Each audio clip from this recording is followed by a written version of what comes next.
Hi friends, welcome to my kitchen again. I'm Mary Meyer, and today, if you saw my video, my first video, I showed you how to roll out a pie crust, and we baked it off, and so I have that right here. So today what we're going to do is we're going to fill it up with one of our best-selling desserts at the tea room, and that's the raspberry parfait. So what I have here is I have my mixer, and I already have the cream cheese in there, and I'm going to start that up. It's nice if it's a little at room temperature. It doesn't have to be. You don't want it warm by any means. So I'm going to just turn that on for a little while, and then I'm going to add my powdered sugar. Kind of a medium speed. And we're going to do this till this is pretty smooth. Might have to scrape the sides down a little bit.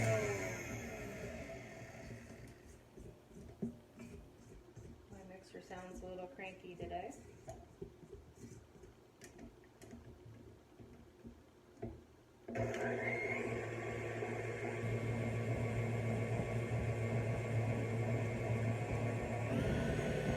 Just gonna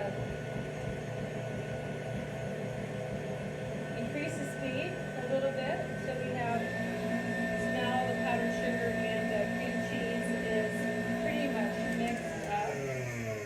Let me show you what that looks like. Here. See, it's pretty much mixed up. So we're going to slowly start adding our heavy whipping cream to that. So we need a cup of that. And a little splash of vanilla. And then I'm just going to slowly, medium-low speed, add that. About half of it. And then I'm going to scrape it down really well.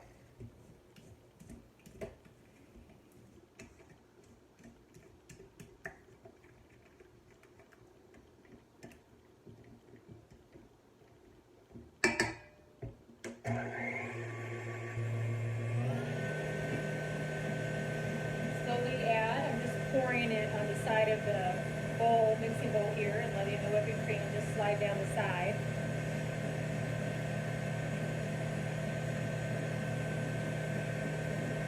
Now that all of that's gone, I'm just going to slowly just increasing the speed all the way to the highest.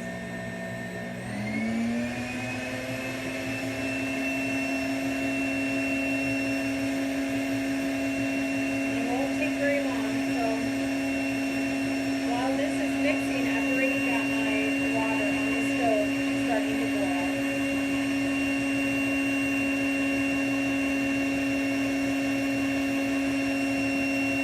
You're going to want this to get pretty thick. Kind of like where it almost looks like it's separating, but it's not.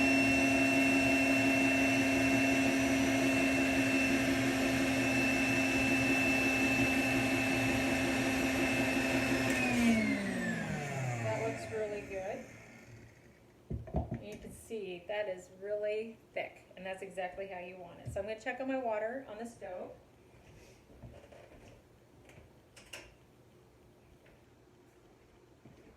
And I usually turn the water on just when I'm starting this, because that's about how fast it takes. It doesn't take very long. So I've got a little over a cup of water in my little saucepan here. And we're going to add some Jell-O, raspberry Jell-O. We're making raspberry parfait. And you'll find out in the years that I've owned the Peppercorn Pantry, they have decreased the size of a normal box of Jell-O. So I know in my cookbook it says a small box of Jell-O, but they've even made them smaller. So I've had some people comment about how their Jell-O doesn't set on top of their pie. So what we do at the shop is we get our Jell-O like this, and we put a half a cup of raspberry Jell-O. So if you guys are having problems with your top of your parfait setting, try a half a cup. Buy a bigger box of Jell-O and then just use a half a cup of Jell-O. And then we're going to also put a fourth of a cup of sugar.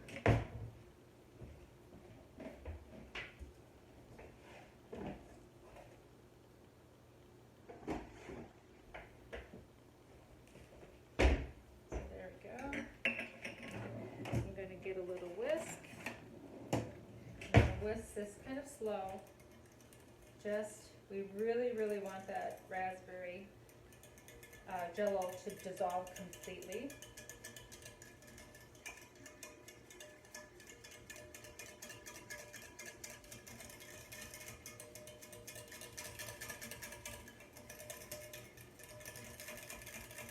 And I'm trying not to whip it. You don't want a lot of bubbles. So I want to make sure I can't see any more Jell-O in the bottom of my pan. And then I've pre-measured my frozen raspberries. You can use fresh, but it's just going to take a little longer for it to set. Frozen, it won't take very much time at all. So I'm going to pour my raspberry solution and sugar and water solution on my raspberries.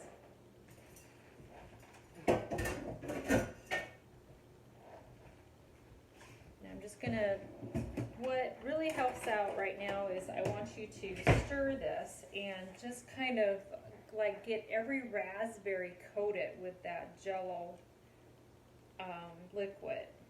We want everyone just kind of coated, and just in case there's any raspberries that are stuck together, it's time here, a good time to kind of break those up. But I can already see that it's starting to set a little bit, so this won't take very long at all. So we're going to set this aside, and then I'm going to take my filling here.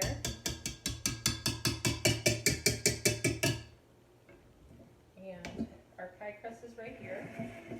And so I'm just going to take this and I'm going to fill the bottom half of my pie shell. Hopefully you can see that.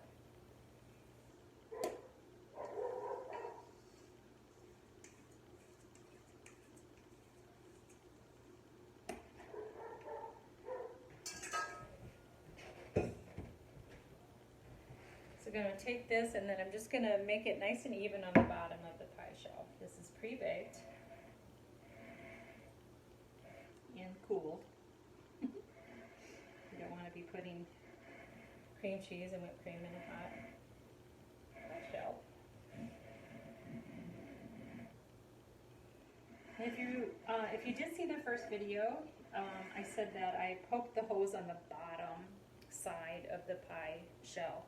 So what I try to do is I try to get this cream cheese mixture to cover all the holes in the pie shell that I created with my fork, because otherwise you get the raspberry in there and it'll bleed through and get the crust all soggy.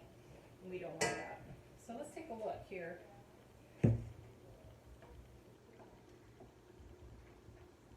Now I don't know if you can see how that's kind of runny. You see that? That's a little too runny. So I think what we'll do is I'll just walk away and we'll tune in again when it's about ready. Okay, so it's been about 3 to 5 minutes and it's starting to get as thick as I'd like it to get. I don't know if you can see that, but I kind of can draw a line through it. And it's kind of hard to see on the video, I'm sure, but so I think it's plenty thick enough for me, chilled enough. So I'm just going to pour it in, and I just kind of twist it so it doesn't all go all in one spot.